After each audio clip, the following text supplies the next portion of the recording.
Hello and welcome to the Engerati studio live at European Utility Week 2016.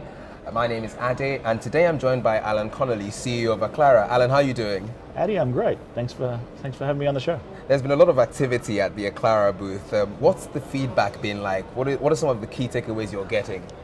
For us, this is a great event. This is our first time.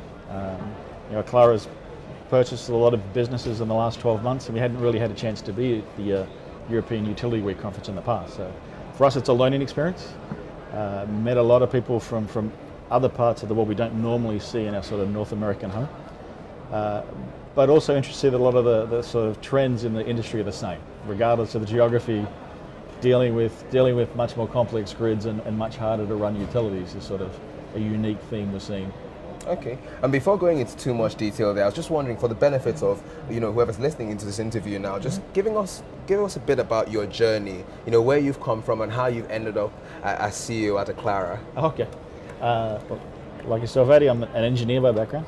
Started my career in Australia where I grew up, working in a steel mill. Good experience, but didn't want to work in a mill for the rest of my life. Went back to grad school, did a doctorate in engineering and controls and signal processing. From there I was recruited by GE and they moved me to the US to work in their corporate R&D center. And I ran a lab working on aircraft engines and energy. They were both fabulous businesses. And I had to make a big decision. Aircraft engines, energy. And, energy had a sort of more entrepreneurial appeal. Aircraft engines are fabulous, but taking 10 years of your life to design one product was probably not something that was cut up for me. And I really like the sort of energy sector as a much more sort of entrepreneurial, faster moving sector. So I moved into the energy business, started to do a lot of deals and sort of M&A work with GE, and that sort of got the bug. Left GE 10 years ago to start doing my first water gig. So energy to water was a fascinating transition. It sort of kept me in that infrastructure space. And then I really wanted to run a company, preferably that was technically complex, but also had a water or an energy focus. And I was lucky enough to get an opportunity to run Aclara. It was purchased in 2014. They were looking for a new CEO and a president. And it's a technically challenging company, but it also has a focus in gas, electricity, and water. So for me, it was a perfect fit. Once the opportunity came up, I jumped at it. So you like technical challenges but complex systems, right? Absolutely. So infrastructure is a fundamental need in sort of modern society, but at the same time it's technically challenging. So I like that complexity of major projects and at the same time the technical bent. And it's not getting any easier. The more these sort of systems evolve, the more demands we put on our infrastructure, the smarter they've got to get. And it's not just the electric utilities. Water and gas are facing the same pressures. There's a lot of opportunity to make those systems smarter.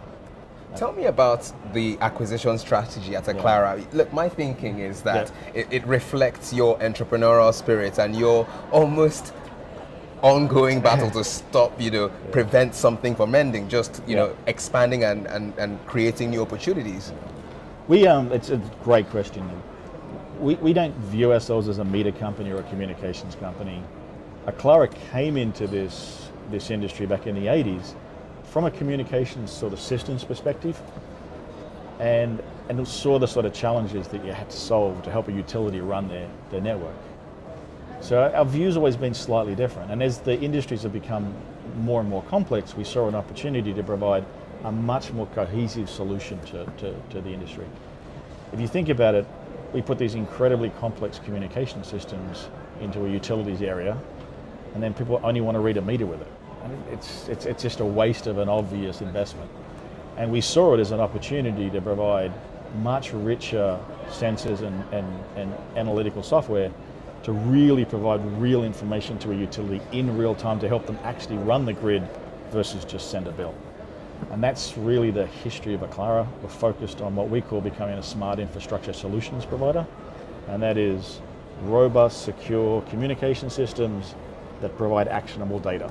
And so the acquisition strategy was, yes, we bought a medium company, but not for reasons that are fairly typical. We bought a very sophisticated installation services company that has great real-time tools to help them implement one of these smart grid systems. And then we've started to buy, our most recent acquisition was Tollgrade, very high quality precision power monitoring devices. the central theme, we want to be able to provide a turnkey solution. Metering's there, obviously communications is there, but also devices that provide much more relevant data for what's happening in the grid. And that's sort of the evolution of the history. We haven't stopped. I think there's a lot more we can do both internally. Aclara spends 10% of our revenues on product development and technology, but we're also actively acquiring technology companies that fit with that longer term vision. So to bring it back to the metering conversation, and I know, like you said, it's much more than just metering, right? We had a debate on the evolution of smart metering and even ran a poll as to whether people thought, we need to get into edge intelligence, and you have some very strong views. Yes. Well, it's fascinating, having bought the GE meter business. It was the first electric meter business. You walk into the original factory and you can see Thomas Edison's notebook, you can see the original mechanical, chemical meters, and you see how the industry's evolved. We've gone to utilities that have these old mechanical meters that still work. They're 40, 50 years old. If you want to just do billing, it works, but we don't view it as a billing device. We view it as a sensor at the edge of the grid. And so I think you've seen this history of AMI where we started with these mechanical meters, 30, 40 year lifespan, electromechanical meters, more information. Now maybe it's a 15 to 20 year life. Full solid state electronic meters, billing every 15 minutes. Now it's maybe a 10-year life. But the next evolution is coming, and that is, it's not going to be just a meter in the home or a commercial application to measure usage. It can be and will be a very sophisticated device to tell you what's happening at the edge of the grid. And it's at the edge now where most of the complexity is coming. There's a lot of talk about distributed energy systems, so I feel like I've probably interrupted you there. Please, tell me. That's a great lead-in.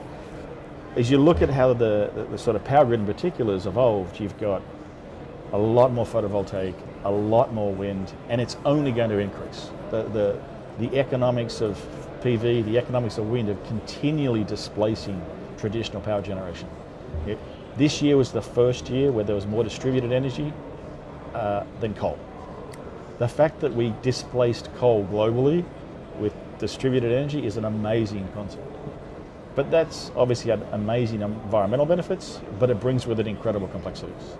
You've now got, instead of the traditional big central power plants and distributed usage, you've got distributed generation and distributed usage. And that's a much harder grid to run. And this is why we look at the meter not as a meter.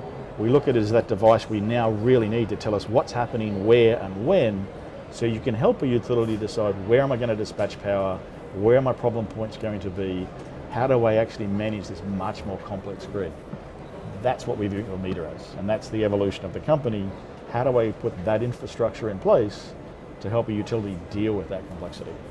Wow. Look, I think there's only one place to, or better still, one way for me to end this interview, because I feel like we've got quite a good picture here of the rationale and also just how this fits into the context of the industry. So my question to you is, what can we expect in 2017? Are we going to see more acquisitions, perhaps pushing the boundary of metering even further beyond the grid edge? We've got a solid sort of long-term strategic plan what we're executing to. Over the next couple of years, you're going to see a significantly more sophisticated device being sold as our meter, but you're also going to see more devices like TollGrade looking at power quality monitoring throughout the grid, distributed energy monitoring systems that we want to develop. And in parallel, we're doing similar things in gas and water, helping them with pipeline integrity and with water with conservation and loss. So all three utilities have the same complexity issues. What you'll see out of us is sort of innovative technology to help those utilities deal with that complexity. Well, thank you very much, Allan. It's been a pleasure to speak with you. Likewise, thank you for the time. It's been a great interview. And thank you as well for tuning into this interview. If you'd like to hear more about smart metering, grid edge intelligence, and getting the most out of the distributed energy system and energy system disruption, please check out the other interviews on our screen. Thank you.